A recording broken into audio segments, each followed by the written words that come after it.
amazing ninjas. Welcome to today's session. This is Sana Khan, your math master teacher from Vedanta. So, कैसे हो आप लोग? I hope that you guys are absolutely fine, fantastic and feeling fabulous. And guys, आज के session में आपका स्वागत है एंड आज वंस अगेन हम लेके आए हैं आप लोगों के लिए tips mania of two very important chapters. Yes guys, जैसा कि आप जानते हैं हमारे सिलेबस का दो सबसे बड़े चैप्टर्स एंड सबसे इंपॉर्टेंट चैप्टर्स हैं perimeter and area and algebraic expressions. So let's see कि इन दो चैप्टर से किस टाइप के क्वेश्चन आ सकते हैं, कितने मार्क्स के आ सकते हैं एंड आपको कैसे सॉल्व करने हैं. Okay guys, so get set ready. And बच्चों, आपका नया सेशन शुरू होने वाला है और इस नए सेशन में ढेर सारी नई पढ़ाई भी और वो भी बड़े मजे के साथ शुरू होने वाली है. तो अगर आप भी मेरे साथ मिलकर अपनी पढ़ाई को 100% फन लर्निंग एक्सपीरियंस में कन्वर्ट करना चाहते हो तो आप ज्वाइन कर सकते हो वेदांतु का प्रो सब्सक्रिप्शन, जहां आपको मिलेंगी अनलिमिटेड लाइव क्लासेस. हर दिन घर बैठे आप लाइव पढ़ सकते हो और वो भी विजुअलाइजेशंस के साथ, जिससे आपको समझ में भी आएगा और मजा भी आएगा. लाइव क्विजेस भी कर सकते हो जिससे आप कई सारे स्टूडेंट्स के साथ कॉम्पीट करते हो, आपको पता चलता है आप कहाँ स्टैंड कर रहे हो, आपको कहाँ इंप्रूव करना है.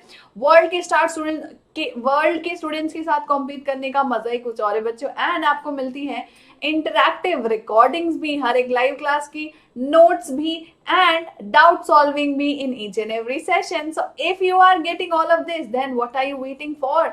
जल्दी से एनरोल कर लो. लिंक आपको इस वीडियो के डिस्क्रिप्शन में दिया हुआ है और कमेंट सेक्शन पे भी दे दिया जाएगा.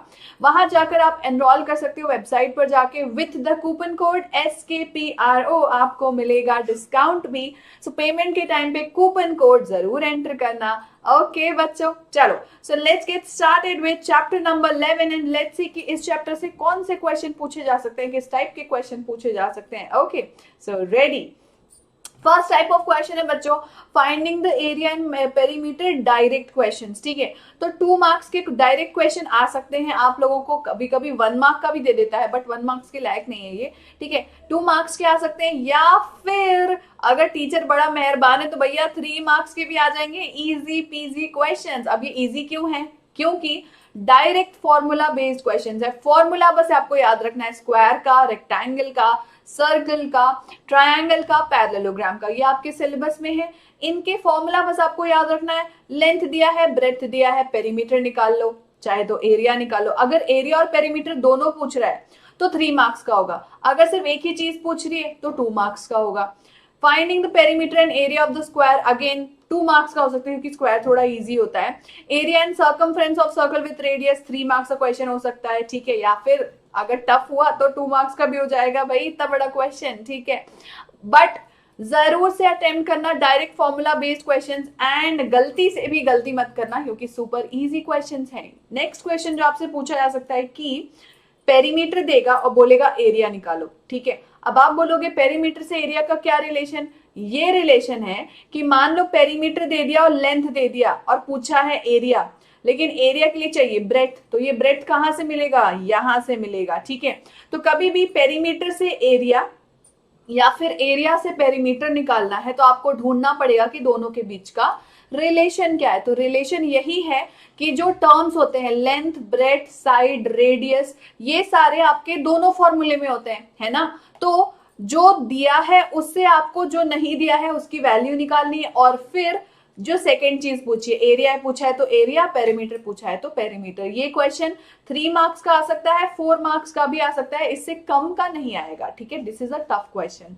जैसे कि स्क्वायर हो गया, जैसे कि सर्कल हो गया. तो पेरीमीटर से एरिया, एरिया से perimeter definitely can come in your exams. Next type of question which can come is बच्चों एप्लीकेशन प्रॉब्लम्स. एक वायर दिया है, उस वायर को हमने मोल्ड कर दिया in the form of square, तो पेरीमीटर ये होगा. रेक्टेंगल बनेगा तो क्या होगा? या फिर रियल लाइफ एप्लीकेशन वाले एग्जाम्स है कि एक टेबल है, उसके चारों तरफ लेस लगानी है तो कितना होगा लेस का लेंथ जो हमें चाहिए. अगर एक शीट है उसमें से एक सर्कल कट कर दिया तो रिमेनिंग शीट का एरिया कितना होगा. अगर area of square and rectangle equal है, साइड ऑफ स्क्वायर दिया है, लेंथ ऑफ रेक्टेंगल दिया है तो ब्रेथ क्या होगा. तो ये सारे बच्चों कॉम्प्लेक्स क्वेश्चन है. 4 मार्क्स के आने चाहिए ये क्वेश्चन आपके एग्जाम में.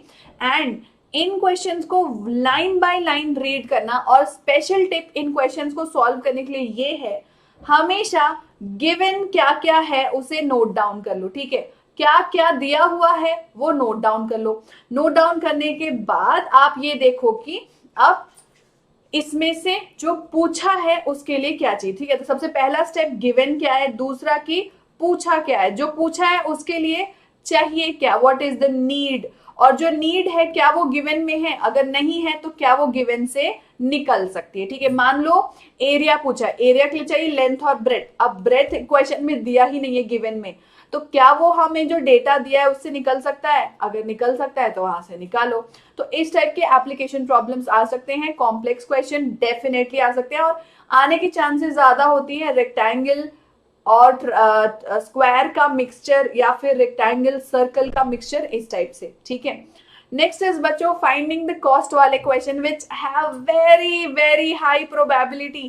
फाइंडिंग द कॉस्ट फेवरेट होता है टीचर्स का फॉर सम रीजन, पता नहीं, बट इस क्वेश्चन में मुश्किल कहाँ आती है, इस क्वेश्चन में मुश्किल हमें वहां आती है कि अगर हमें क्वेश्चन में डायरेक्टली नहीं लिखा है पेरीमीटर, और कभी लिखा है फेंसिंग करो, कभी लिखा है लेस निकालो, कभी लिखा है पॉलिशिंग का कॉस्ट निकालो, तो सबसे पहला काम है आइडेंटिफाई करो पेरीमीटर पूछा है या एरिया पूछा है, ठीक है। अगर आपको नहीं पता कैसे आइडेंटिफाई करते हैं तो मैंने डाउट सॉल्विंग सेशन में सिखाया था, वहां जाके देख सकते हो कि कैसे आइडेंटिफाई करना है। फेंसिंग मतलब बाउंड्री, बाउंड्री मतलब पेरीमीटर। लेस कहाँ लगाते हैं, बाउंड्री पे लेस लगाते हैं मतलब पेरीमीटर। पॉलिश कहाँ करते हैं, सरफेस को करते हैं मतलब एरिया। इस तरीके से आपको पहले आइडेंटिफाई करना है कि पेरीमीटर है या एरिया है। फिर आइडेंटिफाई कर लिया कि पेरीमीटर है तो क्या आइडेंटिफाई करो कि लेंथ और ब्रेथ दिया है कि नहीं दिया है। अगर दिया है तब तो आप डायरेक्टली पेरीमीटर निकालो और कॉस्ट से मल्टीप्लाई कर दो, पेरीमीटर निकालो कॉस्ट से मल्टीप्लाई कर दो, एरिया निकालो कॉस्ट से मल्टीप्लाई कर दो, बस इतना ही करना है।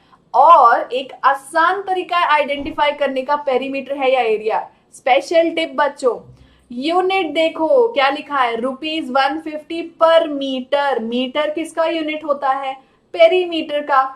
₹15 1 मीटर पेरीमीटर, पर मीटर स्क्वायर, मीटर स्क्वायर किसका होता है, एरिया का। तो ये है स्पेशल टिप जिससे आप आइडेंटिफाई कर सकते हो कि पेरीमीटर का क्वेश्चन है या फिर एरिया का क्वेश्चन है। जिसका क्वेश्चन है वो निकालो और कॉस्ट को मल्टीप्लाई कर दो, ठीक है। सो इस टाइप के क्वेश्चंस बन जाएंगे। आराम से गिवन लिखना, आइडेंटिफाई करना और मल्टीप्लाई करना, बस इतना ही करना है, ठीक है। नेक्स्ट टाइप ऑफ क्वेश्चन जो एक ही कैटेगरी में आते हैं वो है ट्रायंगल एंड पैरेललोग्राम। अब ट्रायंगल एंड पैरेललोग्राम से एक क्वेश्चन है जो 100% बनता है और वेरी इंपॉर्टेंट क्वेश्चन, 4 मार्क्स का या फिर 3 मार्क्स का आता है बच्चों, वो कौन सा है। पैरेललोग्राम की ना एक प्रॉपर्टी होती है, बेस इनटू हाइट होता है एरिया, ठीक है। अब क्वेश्चन में क्या करता है, आपको पैरेललोग्राम का एक बेस दे देगा और इसका हाइट दे देगा, दूसरा बेस दे देगा और पूछेगा इसकी हाइट क्या है। तो इसका तरीका होता है base 1 into height 1 is equal to base 2 into height 2। ऐसे क्वेश्चन जरूर आ सकते हैं, वेरी इंपॉर्टेंट क्वेश्चंस। आपको ऐसे क्वेश्चंस पूछे जा सकते हैं। सेम चीज ट्रायंगल में भी होती है, क्योंकि ट्रायंगल में भी 3 बेस होते हैं और 3 हाइट होते हैं। तीनों में से कोई 2 बेस 2 हाइट देगा और एक की वैल्यू नहीं देगा और पूछेगा वैल्यू निकालो। तो वहां पे भी half of base into height is equal to half of base into height, base height 4 में से जिसकी वैल्यू नहीं दी है उसकी वैल्यू आप निकाल सकते हो इसी तरीके से, ठीक है। सेम टू सेम वे होगा उसमें भी, क्योंकि हाफ हाफ तो कट ही जाता है। ट्रायंगल एंड पैरेललोग्राम से ये बहुत ही इंपॉर्टेंट क्वेश्चन है जो 4 मार्क्स का आ सकता है बच्चों। और बच्चे कंफ्यूज हो जाते हैं, तो कंफ्यूज मत होना, नाम रीड आउट करना कि कौन सा बेस दिया है और कौन सा हाइट दिया है। जो बेस दिया है उसी का हाइट होना चाहिए। मान लो बेस यहाँ है और हाइट यहाँ है तो वो उसका हाइट नहीं होगा, मल्टीप्लाई मत करना, ठीक है। So this is how triangle and parallelogram से आपसे पूछ सकते हैं। अगर आसान क्वेश्चन पूछ लिया तब तो बहुत बढ़िया है, डायरेक्ट फॉर्मूला बेस्ड हो सकता है आसान हुआ तो, कि एरिया दिया, हाइट दिया है, बेस दिया है, एरिया निकालो, सबसे आसान, ठीक है। तो ये चीज हमेशा ट्रायंगल एंड पैरेललोग्राम का एरिया आएगा, पेरीमीटर आपके कोर्स में नहीं है तो जनरली नहीं पूछा जाएगा, ठीक है। नेक्स्ट बच्चों, सुपर टफ क्वेश्चन, ठीक है। अगर टीचर का मन किया और 4 मार्क्स या 5 मार्क्स के लिए पूछ लिया ना भाई, तो बहुत टफ हो जाएगा। आई विल सजेस्ट कि अगर आपके पास ऑप्शन हो, और वाला ऑप्शन हो, तो इस क्वेश्चन को स्किप कर देना बच्चों। इस क्वेश्चन को मत अटेम्प्ट करना, क्योंकि गलती करोगे गारंटी है, ठीक है। सो ऑप्शन मिले तो स्किप करना, ऑप्शन ना मिले तब तो अटेम्प्ट करना ही पड़ेगा। बट अगर आप ध्यान से करोगे तो गलती नहीं होगी, ठीक है। एरिया ऑफ पाथ वाले क्वेश्चन में एक गलती जो हर बच्चा कर सकता है या फिर करता है, वो ये है बच्चों कि मान लो आपको दिया है रेक्टेंगल, जनरली रेक्टेंगल ही देता है पाथ के क्वेश्चंस में, स्क्वायर दे दिया तब तो बल्ले बल्ले हो जाएगा, ठीक है। मान लो रेक्टेंगल दे दिया, तो सबसे पहली गलती या सबसे पहला चीज जो आपको आइडेंटिफाई करना है बच्चों कि अंदर का डायमेंशन दिया है या बाहर का। कई बार क्या बोलता है कि इसका लेंथ है ये, ब्रेथ है ये, इसके बाहर हमने फ्रेम लगाया है 1 मीटर का, बाहर फ्रेम लगता है, फ्रेम कभी अंदर नहीं लगता है, फ्रेम बाहर लगता है। तो हमेशा ये जो लेंथ होगी वो +1 होगी, और ये जो लेंथ जो होगी वो +1 क्योंकि 2 बार 1 ऐड करोगे, है ना। ये भी मिस्टेक बच्चे करते हैं, लेंथ +1 कर देते हैं क्योंकि 1 मीटर का फ्रेम है, लेकिन 1 मीटर का फ्रेम नहीं होता है, 1 इधर से और 1 इधर से, 2 मीटर का फ्रेम होता है। उसी तरीके से ब्रेथ हो जाएगा, ब्रेथ +2। तो ऐसे हमने आइडेंटिफाई किया। नेक्स्ट आप आइडेंटिफाई कर सकते हो, एक गार्डन है, गार्डन के अंदर पाथ बनाया है और गार्डन का डायमेंशन दिया है, तो अंदर जो पाथ बनाया उसका डायमेंशन क्या होगा, length -2 times of path, breadth -2 times of path, क्योंकि इधर भी पाथ है इधर भी पाथ है, तो 2 टाइम्स माइनस करोगे ना, और माइनस करोगे क्योंकि अंदर बना है। ये आइडेंटिफाई करना बहुत जरूरी है कि अंदर पाथ बन रहा है कि बाहर पाथ बन रहा है। नहीं आइडेंटिफाई किया तो पूरा का पूरा क्वेश्चन गलत होगा। माइनस के बदले प्लस कर दिया, पूरा क्वेश्चन ही गलत, कोई मार्क्स नहीं मिलेंगे, हाफ मार्क्स बस मिलेंगे और कुछ भी नहीं, ठीक है। सो ये गलती मत करना, और याद रखना कि 2 टाइम्स पाथ हमेशा ऐड या सब्ट्रैक्ट करना 1 टाइम मत करना, क्योंकि दोनों साइड होता है, ये याद रखना। उसके बाद तो सिंपल है, outer area minus inner area किया, आंसर आ गया पाथ के एरिया का, ठीक है। तो ऐसे क्वेश्चंस बच्चों वेरी टफ क्वेश्चंस हैं। आई विल डेफिनेटली रिकमेंड कि इस क्वेश्चन की आप प्रैक्टिस करके जरूर जाएं। एग्जाम में प्रैक्टिस किए बिना मत जाना, हो सकता है वहां जाके गड़बड़ी हो जाएगी, कंफ्यूज हो जाओगे, ठीक है। नेक्स्ट टाइप ऑफ क्वेश्चन है बच्चों प्रॉब्लम विथ फिगर्स। जनरली ये 1 मार्क्स के लिए आएंगे आपके एग्जाम में कि फिगर दे दिया, ये बेस है और ये तीनों साइड्स की वैल्यू दी है, पेरीमीटर निकालो, तो सम ऑफ ऑल साइड्स कर लेना। ये दिया है फिगर जिसमें बेस है 7, हाइट है 4, एरिया निकालो, तो half of base into height कर लेना। 1 मार्क्स का आएगा, और अच्छी बात हुई तो 2 मार्क्स का भी आ जाएगा भाई, इजी हो जाएगा आपके लिए। तो ये तो इजी होते हैं प्रॉब्लम्स विद फिगर्स, और इन्हें जरूर अटेम्प्ट करना, चाहे जो हो जाए, क्योंकि इजी होते हैं, ठीक है बच्चों। तो ये था हमारे क्वेश्चन जो पेरीमीटर एंड एरिया चैप्टर से पूछे जा सकते हैं। अब इसके बाद आता है अलजेब्राइक एक्सप्रेशन का चैप्टर, और इससे क्या पूछा जा सकता है।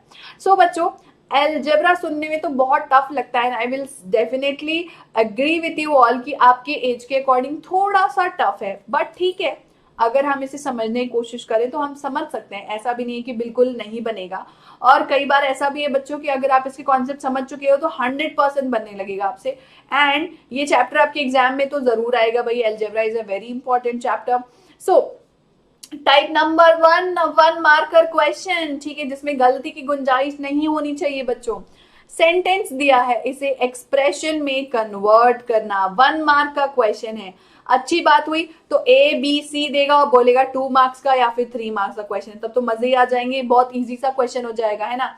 1/4 of the product of P and Q, यानी P into Q divided by 4, PQ by 4, है ना। सो इस तरीके से आपको सेंटेंस को कन्वर्ट करना होगा एक्सप्रेशन में, एंड आ जाएगा आपका आंसर, ठीक है बच्चों। सो ऐसे questions once again I will say कि इजी ही हैं, उतने टफ नहीं है। आप कोशिश करो, आपसे जरूर बन जाएंगे, ठीक है। और अटेम्प्ट जरूर करना इन क्वेश्चंस को। बस सब्ट्रैक्शन वाले क्वेश्चन में गलती करना, फ्रॉम दिया है तो फ्रॉम के बाद जो वर्ड होता है वो पहले आता है, फ्रॉम के पहले जो होता है वो बाद में आता है। फ्रॉम मतलब किससे सब्ट्रैक्ट कर रहे हैं, बस ये याद रखना। बाकी तो नॉर्मल इंग्लिश होती है। इंक्रीज मतलब प्लस, डिक्रीज मतलब माइनस, डिमिनिश मतलब माइनस, टाइम्स मतलब मल्टीप्लाई, ऐड मत करना। अगर 4 टाइम्स 5 टाइम्स लिखा है तो मल्टीप्लाई कर देना, ठीक है। नेक्स्ट टाइप ऑफ क्वेश्चन है बच्चों आइडेंटिफाइंग द टर्म्स, ठीक है। जो आइडेंटिफाइंग द टर्म्स में आपके पास आ सकता है कि ये एक्सप्रेशन है, इसमें कितने टर्म्स हैं और कौन कौन से हैं। तो आपने लिख दिया एक टर्म है -4x, दूसरा है 5। इसमें गलती बच्चे ये करते हैं, माइनस साइन को समझते हैं कि वो एक्सप्रेशन का पार्ट है, वो टर्म का पार्ट नहीं है। लेकिन माइनस हमेशा जिसके आगे माइनस लगा है वो उस टर्म का पार्ट है, याद रखना, ठीक है। जैसे कि इसमें हो गए 1.2ab -2.4b and 3.6a, 3 terms हो गए। टर्म्स आइडेंटिफाई करने के बाद या तो पूछ सकता है कि इस टर्म के फैक्टर्स कौन कौन से हैं, तो मल्टीप्लाई करके आप फैक्टर्स लिख देना। या फिर पूछेगा कि टर्म का कोएफिशिएंट क्या है, न्यूमेरिकल कोएफिशिएंट। तो आपको याद है बच्चों, न्यूमेरिकल कोएफिशिएंट सिर्फ और सिर्फ वेरिएबल का होता है, कांस्टेंट का नहीं होता। सो आइडेंटिफाइंग द टर्म्स वाले क्वेश्चंस 1 मार्कर या फिर 2 मार्कर क्वेश्चंस पूछे जा सकते हैं। कोएफिशिएंट्स में बस कंफ्यूज मत होना। अगर ये बोल दिया identify the terms which contain x and which what is the coefficient of x, तो एक्सप्रेशन में से सिर्फ उन टर्म्स को ही निकालना है जिसके पास x है। तो आपको पता है -4x के पास x है और इसका कोएफिशिएंट है -4, ठीक है। ऐसे क्वेश्चंस में न्यूमेरिकल कोएफिशिएंट नहीं बताना है आपको, सिर्फ कोएफिशिएंट बताना है, चाहे वो वेरिएबल हो चाहे वो नंबर हो, जो हो चलेगा, ठीक है। So this is another type of questions जो पूछे जा सकते हैं। नेक्स्ट टाइप ऑफ क्वेश्चन है बच्चों लाइक एंड अनलाइक टर्म्स के क्वेश्चन। इसके पूछे जाने की प्रोबेबिलिटी आई विल से very least probability. Like terms आपको डायरेक्टली एडिशन सब्ट्रैक्शन में काम आ जाते हैं, इसलिए जनरली टीचर इसको पूछते नहीं है, ठीक है। लाइक टर्म्स अगर पूछा तब तो बहुत ही बढ़िया है, ग्रुपिंग करके आपको आंसर बताना पड़ेगा कि लाइक टर्म्स आर, ऐसे लिखना और फिर ग्रुपिंग कर लेना, m square n cube m square n cube m square n cube. तो इनको एक ब्रैकेट में रख लेना, ठीक है, और फिर इसको दूसरे ब्रैकेट में रख लेना और आंसर लिख देना इस तरीके से ग्रुपिंग करके, ठीक है। नेक्स्ट है बच्चों पॉलिनोमियल्स आइडेंटिफाई करना। फिलअप्स का शॉर्ट क्वेश्चन है, फिलअप्स में आएगा 1 मार्क्स का क्वेश्चन, बिल्कुल आ सकता है। गलती इसमें ये मत करना कि अगर लाइक टर्म दिख रहा है और आप ऐड नहीं कर रहे हो, लाइक टर्म्स हैं तो भैया ऐड कर लो, टर्म को रेड्यूस कर लो, उसके बाद देखो कि बायनोमियल है, ट्राइनोमियल है, क्वाड्रिनोमियल है, पॉलिनोमियल है, क्या है, ठीक है। अगर क्वाड्रिनोमियल से ज्यादा टर्म्स दिख रहे हैं, अगर आपको दिख रहे हैं बहुत सारे टर्म्स हैं, तो डायरेक्टली लिख दो पॉलिनोमियल, क्योंकि आपको इसका नाम नहीं पता। बट क्वेश्चन में ऐसा नहीं पूछेगा। जनरली टीचर के फेवरेट्स होते हैं monomial, binomial, trinomial, and generally इसे मुश्किल बनाने के लिए आपसे बोला जा सकता है कि क्वेश्चन ऐसा आएगा a minus B plus 2a trinomial है या बाइनोमियल, तो आंसर होगा बाइनोमियल। क्यों? क्योंकि ये दोनों तो लाइक टर्म्स हैं, ऐड हो जाएंगे, 3a माइनस बी आएगा आंसर। तो ये आपको शो भी करना होगा और लिखना भी पड़ेगा कि इट इज अ बाइनोमियल, क्योंकि सिर्फ 2 अनलाइक टर्म्स हैं, ठीक है। सो पॉलिनोमियल्स आइडेंटिफाई करने में ये चीज मत भूलना कि आपको पहले चेक करना है लाइक टर्म्स हैं या नहीं है, हड़बड़ी में गड़बड़ी नहीं करने का बच्चों। नेक्स्ट बच्चों very favourite of this topic addition and subtraction, जिससे बच्चों को होती है सबसे ज्यादा problem. I can totally understand, but हमने बहुत सारे क्वेश्चंस की प्रैक्टिस की है, तो आप कॉन्फिडेंस रखो कि आप कर सकते हो, ठीक है।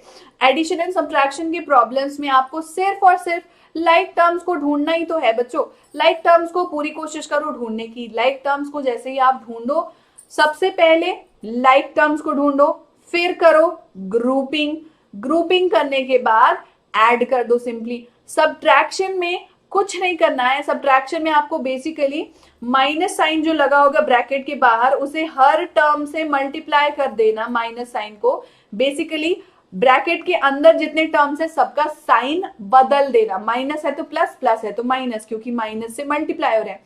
उसके बाद बन जाएगा नॉर्मल एडिशन, और नॉर्मल एडिशन में क्या करते हैं, पहले लाइक टर्म्स को ढूंढते हैं, ग्रुपिंग करते हैं, फिर उन लाइक टर्म्स को हम ऐड करते हैं। तो इस तरीके से आप भी कर सकते हो, नो प्रॉब्लम, ठीक है बच्चों।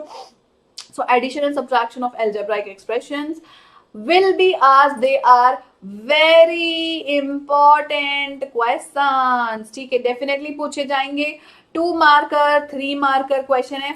4 marker I don't think so कि आएगा. ठीक है, नेक्स्ट बच्चों, जो कि अगर मैं टीचर होती तो मैं डेफिनेटली देती finding the value of an expression. अगर आपको वैल्यू फाइंड आउट करनी है तो ये क्वेश्चंस जरूर से आएंगे. अगर ऐसे ABCD दे दिया तो 4 मार्क्स का आएगा, 3 मार्क्स का भी आ सकता है, 2 मार्क्स का भी आ सकता है. जितने ऑप्शन होंगे उतने मार्क का आएगा ये वाला क्वेश्चन. बहुत सिंपल है, बहुत ही सिंपल है. कुछ नहीं करना है बच्चों, जहां जहां x लिखा है वहां वहां नंबर लिख दो. अब 3x का मतलब 33 नहीं होता है. 3x का मतलब होता है 3 into 3, क्योंकि x की वैल्यू है 3. उसी तरीके से x की जगह 3 रख दो और सॉल्व कर लो. बहुत सिंपल सा है. वैल्यूज पुट करो, सॉल्व करो, पुट करो, सॉल्व करो, सिंप्लीफाई करो बॉड मास लगा के. बॉड मास लगाना मत भूल जाना. सबसे पहले डिवीजन एंड मल्टीप्लीकेशन, फिर एडिशन एंड सब्ट्रैक्शन करना है आपको. बॉड मास मत भूलना और वैल्यू पुट अच्छे से करना. और ये याद रखना कि 3x का मतलब 33 नहीं होता है, 3 मल्टीप्लाइड बाय x होता है. ये 3 चीजें आपको ध्यान देनी पड़ेंगी इस टाइप के क्वेश्चंस में. नेक्स्ट टाइप ऑफ क्वेश्चन है बच्चों word problems, which I will से लेस प्रोबेबिलिटी. जनरली इस चैप्टर से वर्ड प्रॉब्लम नहीं आते हैं. वर्ड प्रॉब्लम सबसे ज्यादा किससे आते हैं? पेरीमीटर एंड एरिया से, क्योंकि उसमें वर्ड प्रॉब्लम के अलावा कुछ है ही नहीं. तो उस चैप्टर से, पेरीमीटर एंड एरिया से डेफिनेटली आएंगे वर्ड प्रॉब्लम्स ढेर सारे. और आएंगे इस चैप्टर से कम. जनरली वैल्यू पुट करने वाला पूछेगा और एडिशन एंड सब्ट्रैक्शन पूछेगा. तगड़े क्वेश्चन है वो, टफ क्वेश्चन है, पूछ सकता है. ठीक है, वर्ड प्रॉब्लम अगर पूछा तो कोई बात नहीं, वर्ड टू वर्ड आप बस ट्रांसलेट करना उसे मैथ में. सबसे पहले आपको आइडेंटिफाई करना है अननोन. कौन है भाई अननोन? जिसपे बाकी लोग डिपेंड कर रहे हैं, उसको मान लो वेरिएबल. जो बाकी डिपेंड कर रहे हैं, ठीक है, उन्हें आप ले आओ इन टर्म्स ऑफ एक्स. जैसे कि बोला कि रीमा की एज है 3 टाइम्स ऑफ रामू, और रामू की एज क्वेश्चन में नहीं दिया है, तो आप मान लो रामू की एज है x ईयर्स. तो रीमा की एज क्या होगी? 3 टाइम्स ऑफ x, यानी 3x, और दोनों का सम दिया है 7, तो 3x plus x is equal to 7. तो पहले मैंने क्या किया? कौन अननोन है उसे आइडेंटिफाई किया. जो उस पर डिपेंडेंट है उसे मैंने x के टर्म्स में ले आया, 3x बना दिया, क्योंकि रीमा भी तो अननोन है, तो उसे मैंने रामू के एज के टर्म्स में लिख दिया. और फिर जो रिलेशन दिया है, एक रिलेशन जरूर दिया होगा जिससे आपका इक्वेशन बनने वाला है. जैसे कि दोनों की एज का सम ये है, इसकी एज उसकी एज का 2 टाइम्स है. इस टाइप से जो सेंटेंस दिया होगा वो आपके इक्वेशन बनाने में हेल्प जरूर करेगा. ठीक है, सो आइडेंटिफाई करना इन 3 स्टेप्स के साथ की क्या क्या दिया है एंड क्या आप उससे निकाल सकते हो. सो बच्चों, दैट्स ऑल. ये 2 चैप्टर्स आपके लिए बहुत ही इंपॉर्टेंट है. इन 2 चैप्टर्स की प्रैक्टिस जरूर कर लेना. प्रैक्टिस नहीं करोगे ना, it will be very very tough for you all. बिना प्रैक्टिस के ये 2 चैप्टर्स तो नहीं बन सकते, बिल्कुल नहीं बन सकते. तो अपनी प्रैक्टिस की शुरुआत कर लो, अच्छे से रिवाइज कर लो इन 2 चैप्टर्स को. फॉर्मूलाज के साथ साथ प्रैक्टिस भी कर लो कि किस टाइप के क्वेश्चंस आ सकते हैं. जितनी ज्यादा प्रैक्टिस करोगे उतना कॉन्फिडेंस डेवलप होगा. Okay guys, so that's all for the session. I hope कि आपके लिए टिप्स हेल्पफुल रहेंगे. अगर आपके एनुअल एग्जाम्स ऑलरेडी स्टार्ट हो चुके हैं तो all the very best for your annual exams. Give your best. 100% का कोई वादा नहीं कर सकता, बट अपना बेस्ट करने का वादा आप अपने आप से, अपने पेरेंट्स से और मुझसे जरूर कर सकते हो. And I want all my students to give their best, to achieve their best. आप सबने बहुत मेहनत की है, ऐसा नहीं कि किसी ने कम मेहनत की है. हर एक बच्चे ने बहुत मेहनत की है. साल भर हमने इतने क्वेश्चन सॉल्व किए बच्चों.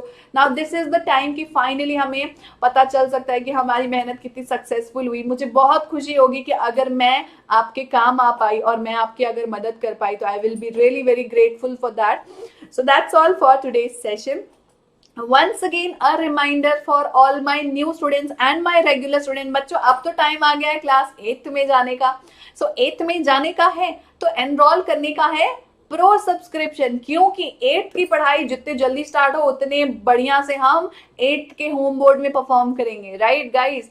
तो आप भी अटेंड कर सकते हो वेदांतु का प्रो सब्सक्रिप्शन, जहां पे अनलिमिटेड लाइव क्लासेस के साथ, टोटल फन लाइव क्विजेस के साथ एंड वर्ल्ड के स्टूडेंट्स के साथ आप जो कम्पीट करोगे, जिसकी प्रैक्टिस करोगे, आपको हर एक लाइव क्लास की जो हो चुकी है, जो होने वाली है, सारी लाइव क्लासेस की आपको रिकॉर्डिंग भी मिल जाएगी वहां पे, कि अगर आपने मिस कर दिया है कोई टॉपिक तो रिकॉर्डिंग देख के पढ़ लो। हर एक क्लास का प्रीमियम नोट्स भी मिलेगा जो आप डाउनलोड करके भी रख सकते हो एंड ऑफलाइन भी पढ़ सकते हो। एंड आपके सारे के सारे डाउट्स, ढेर जितने डाउट्स बच्चों, जितने डाउट है वो हर एक सेशन में क्लियर होते हैं, अनलिमिटेड, बिकॉज हर एक सेशन में होता है अलग से एक एक्सपर्ट टीचर जो आपके सारे डाउट्स भी क्लियर करता है। सो जब ये सब कुछ आपको मिल रहा है प्रो सब्सक्रिप्शन में, तो इंतजार किस बात का है, जल्दी से अपने नए सेशन के लिए आप एनरोल कर सकते हैं। और अगर आपको क्लास 7th के लिए एनरोल करना है तो वो भी आप कर सकते हो, अगर अभी भी आपके एनुअल एग्जाम्स बचे हैं बच्चों, तो do enrol to it. Link enrol करने के लिए आपको इस वीडियो के डिस्क्रिप्शन में एंड कमेंट सेक्शन पे मिल जाएगा। वहां जाकर वेबसाइट पर जाके अपना क्लास और बोर्ड एंटर कर लेना। एंटर करने के बाद जब आप प्रोसीड टू पेमेंट पे क्लिक करोगे, वहां जाकर लॉगिन करने के बाद कूपन कोड पूछेगा, तो SKPRO यानी सना खान प्रो कोड का डिस्काउंट कूपन कोड भी ऐड कर लेना, जिससे आपको डिस्काउंट मिलेगा। ओके बच्चों, so thank you so much for attending today's session. जल्दी से एक बार फटाफट से मेरे निंजा लाइक बटन को हिट कर दो, एंड अगर आप न्यू हैं तो don't forget to subscribe to the channel and press the bell icon to get all the notifications. Thank you so much. कल फिर मिलेंगे with another amazing session. Very soon we are going to start new session also. Till then take care. Have a nice day. Bye bye. Bye guys.